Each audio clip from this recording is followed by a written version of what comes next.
How the fuck's it going, everyone? Back today with another video. I do apologise, it's been a little while yet again, but it's not because of a lack of content, let me tell you.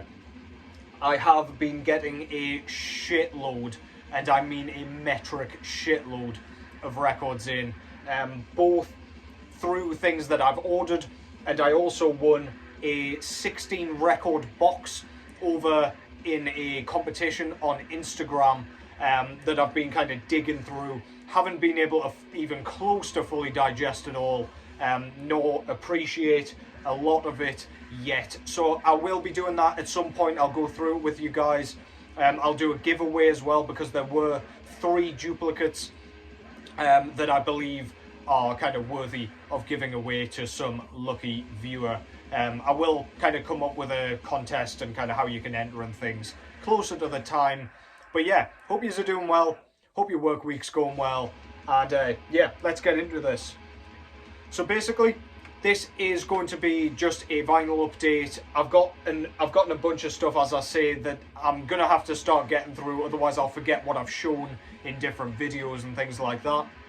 So I thought I'd start today, as good a time as any, right? Why the fuck not? Before any other shit turns up that I kind of get overwhelmed by. But yeah, what's going on in the background first of all? I got this in an Earache Records sale. I think it was a Christmas sale, if I remember correctly. But this is the 3rd full-length album, I want to say, from Singaporean grindcore band Wormrot. This is entitled Voices. Fuck me, totally forgot what it was called. I did also get Dirge at the same time, and that's all that was going through my head there. This was released in 2016 originally, I believe, and this is just an assault on the senses, just a very straightforward grindcore record.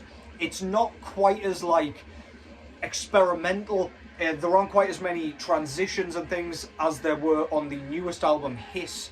But you can kind of see the direction in which the band was going. This isn't as raw as Dirge by any stretch of the imagination. It's a little bit longer, and it's a little bit kind of more cleanly produced, if you will. And there are definitely slightly more transitions. They just move from riff to riff, which is not something grindcore's known for, sorry. Mainly because there isn't time to be kind of shifting riff ideas and things like that. But yeah, really good shit, man. Super punky, super in your face. If you want your fucking skin melting clean off your face, then give that a shot. Voices by Wormrot. Always loved that artwork as well. Really fucking cool. But yeah, go and check that out if you haven't already. There's Dirge while we're on the subject. That's their sophomore from 2011. Absolutely awesome. Again, love that cover art. But yeah, I'll probably have that on in the background of another video, so stay tuned for that one. There's a little spoiler alert. So yeah, first one is also from said Earache sale, but this indeed is a record instead. And it's a record that I figured I probably should stop slacking and I should pick this up. Out of Liverpool, this is the mighty Carcass with their sophomore full-length album entitled Symphonies of Sickness. This came out originally in 1989, and this is their second gore grind album, basically. Following on from their debut Reek of Putrefaction, this one follows a similar vein, probably slightly cleaner, and that's not saying anything. That's, I don't know, that's like saying one toilet is cleaner than another. It's absolutely fucking repulsive still. It's got blast beats, it's got those kind of chunky rhythms. It doesn't have the melody that you'll kind of see a little bit more on Necroticism, and then definitely after that on Heartwork, etc. It's pretty much devoid of that. This is the kind of shit that'll make you want to vomit all over yourself, have a shower, and then do it all over again. It's the kind of shit that makes you want to have a shower before you've even heard the fucking thing. In fact, screw that. It makes you want to have a bath in bleach. But yeah, this shit is absolutely fucking great. It's still got that Carcass sound, so if, like me, you came into the kind of Carcass discography a little bit later, I came in with Heartwork personally. So yeah, slight surprise and a big change in style as you go backwards, but I love this stuff, man. I struggle to say that I don't kind of prefer this. I definitely prefer Necroticism to their later work, and this shit comes really close, man. Really good. Love the lead work. Love Jeff Walker's fucking voice on this one. Sounds absolutely horrifying. I really like the lyrics and all of the like medical ailment themes that they've gone for here. It almost looks like they've just compiled a bunch of medical problems that you can have and just shoved them all together to make the song titles and things like that, which they may have. A lot of it doesn't seem to kind of add up. I don't know if you'd ever see those things in the same sentence as one another usually, but I digress. I'm not a doctor. But yeah, this thing's mint. Absolutely love it. Carcass, Symphonies of Sickness. Can anybody tell me also in the comments, does the Putrefaction kind of censored version have like a slipcover where you can take off the sort of black cover? Because I hate that shit. I just want a normal copy, but I refuse to fork out for a, like, basically a tarnished, censored cover. But I digress. Do let me know if anybody has splashed out and just braved it. But I do want that album on vinyl. But anyway, I'll stop my rambling. Album cover, I've never really been able to figure out what it is. Just looks like a guy looking away with a big nose. But yeah, don't know if he's been decapitated or what. It seems apt that he will have been for the style of music and Carcass's usual shenanigans. But I digress. Very washed out, very grainy. I really like it. Very recognisable. Love their logo, and I like the sort of classical looking font that they've used for the track, the album title, sorry. Back cover, we've got the track listing there. As you can see, fucking loads of bizarre names. Swarming vulgar mass of infected virulence, oh fuck knows. Cadaveric incubator of endoparasites. Crepitating bowel erosion. You get the picture. It's loads of gnarly shit to do with digestive systems and gore and guts and entrails, and you've got to love it. Ruptured in purulence as well. What a great track name that is. We get an insert here with one of those disgusting collages that Putrefaction has on the cover. This was Gruesome Graphics, I think it was called. Yep, it says right there. If in doubt, read. But yeah, really like that. Very, very apt for the music style. Some more of that art on the back with all of the lyrics in the tiniest fucking font in the world. So if you have visual issues at all, good luck reading that shit.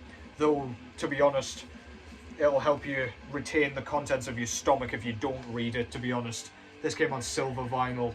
As I say, this was reduced. It was wasn't super cheap, but I mean, it was going back to sort of normal record prices, maybe 5 to 10 years ago. So it was quite nice. And this is an absolute staple, man. Really fucking love this shit. Carcass, Symphonies of Sickness. I'm sure you know it, but if you don't, do go and check it out. Next up is another album that I've been slacking on. This is one that I've been listening to for years, literally, again, probably over a decade at this point, but I've just never picked it up on vinyl. It's one of those where I've just been sat thinking, I can get it any time, but then never do. But yeah, happens to the best of us. This is Candlemass with their debut full-length album from 1986, entitled Epicus, Doomicus, Metallicus. This is a band out of Stockholm, Sweden, and they play epic doom metal, if you couldn't tell by that very on-the-nose title there.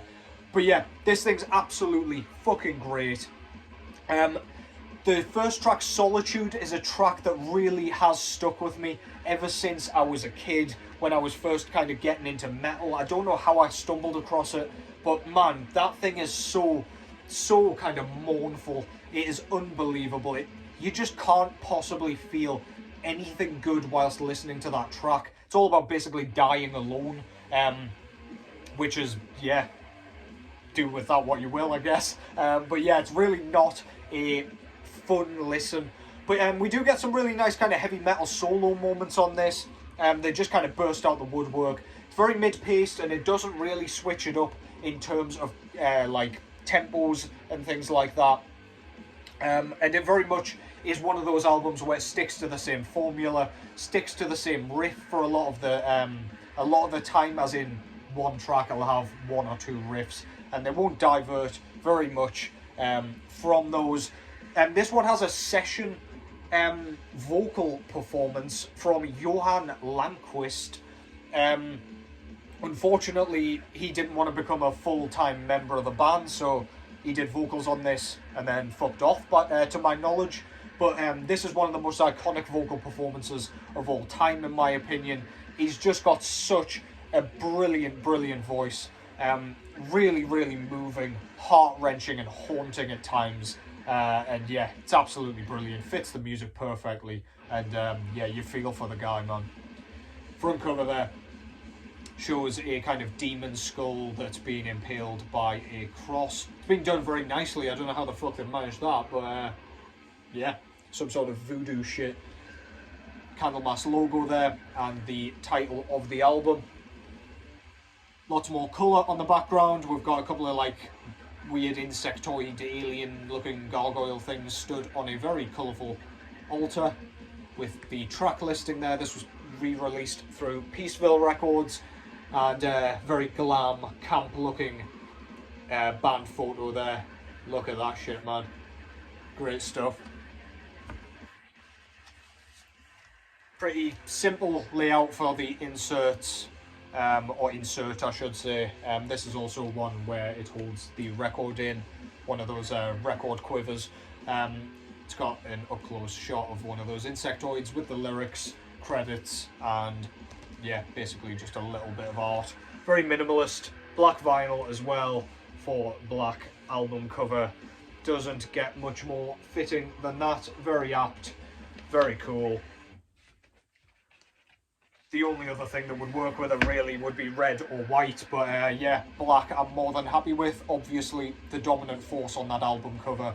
Great, great album, absolutely iconic, very low tuned and very, very nasty. It's one of those things that makes you want to fucking punch the air. Super, super cool. Love that thing, man.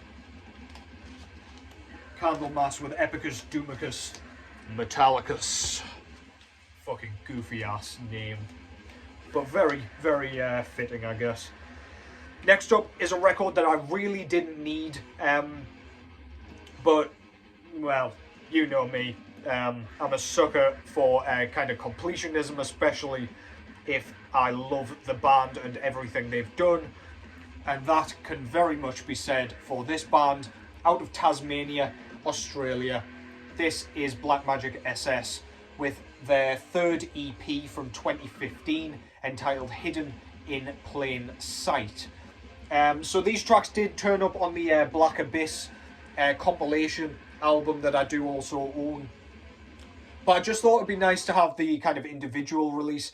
Nuclear War Now put this up on their site, and I saw it and I was like, as much as I want to say I've already got the music, I do like the idea of being able just to play these tracks by themselves, just as they were kind of intended, as just like that little release. And I'm really pleased I did. This is Black Magick SS doing what they do best. It's that kind of occult rock with psychedelia, with the blackened kind of croaky, gravelly growls that gives it its only kind of black metal element, I guess. You couldn't call this a metal album by any stretch, but I suppose the production could also be called blackened, just with it being lo-fi. But yeah, man, this is really, really good. This is really sorrowful and mournful and melancholic in comparison to a lot of their like zany, especially the newest album, kind of full-length albums. Really kind of slow at times, brooding. Those clean vocals are used to great effect, but more for those slower, like sad-sounding tracks that just make you want to sit in your own misery, basically. Really, really good, man. The synths are a dominant force, as they always are on this kind of stuff. But yeah, it doesn't get silly for me, this one. This one's really, really kind of thought-provoking, measured, and expertly written.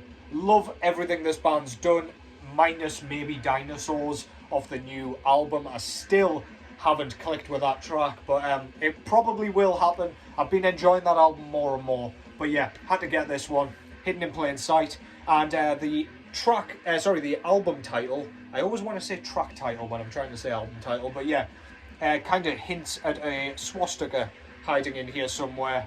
I don't know what kind of 3D glasses or whatever you have to wear to be able to see that in amongst all of that, but I can't make it out.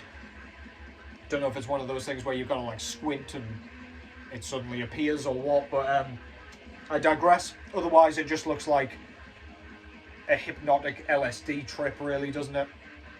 I'm guessing. But yeah, bit of an eyesore, but I kind of like it. It doesn't scream Black Magick SS to me, to be honest, compared to their other work. But yeah, I like the bordering anyway. That's pretty fucking neat. Back cover, more colours. This is a 3-track EP. We've got like a statue on this side with their logo here. Really like that logo. Kind of want them to stick with it, but they've gone kind of bubble writing for their newest one. Don't know what they'll do next, if there is a next time.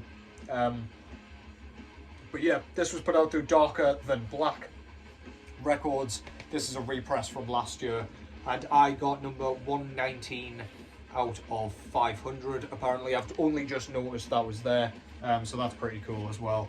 But yeah, Black Magick SS, they're fucking great, man. And this is another fantastic release. The record itself, by the way, is just plain black, one-sided 20-minute EP, but then we've got on the dead wax a nice etching with some runes and yeah, just like a swirl. Very nice. Cool for the collector's piece, and I definitely see myself spinning this one quite a bit just by itself, because I mean the Black Abyss compilation is quite long. I think it's over an hour long, and it's of course on a double LP. So I mean, when I just want a quick injection of Black Magick SS, that's one of the ones that I will absolutely go for. Go and check that out. Hidden in Plain Sight.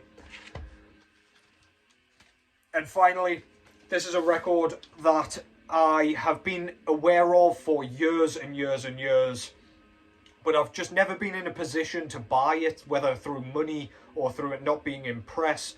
But this is one of the records that the Crypt and Dark Symphonies have unearthed.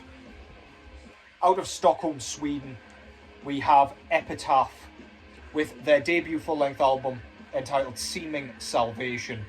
This came out in 1992 originally, and this is, I guess, straight to the point, sort of Stockholm-style buzzsawing death metal, but there's so much more to it. If I was going to compare them to anybody, or compare this album to anybody in particular, it would probably be Desultory, with Into Eternity specifically.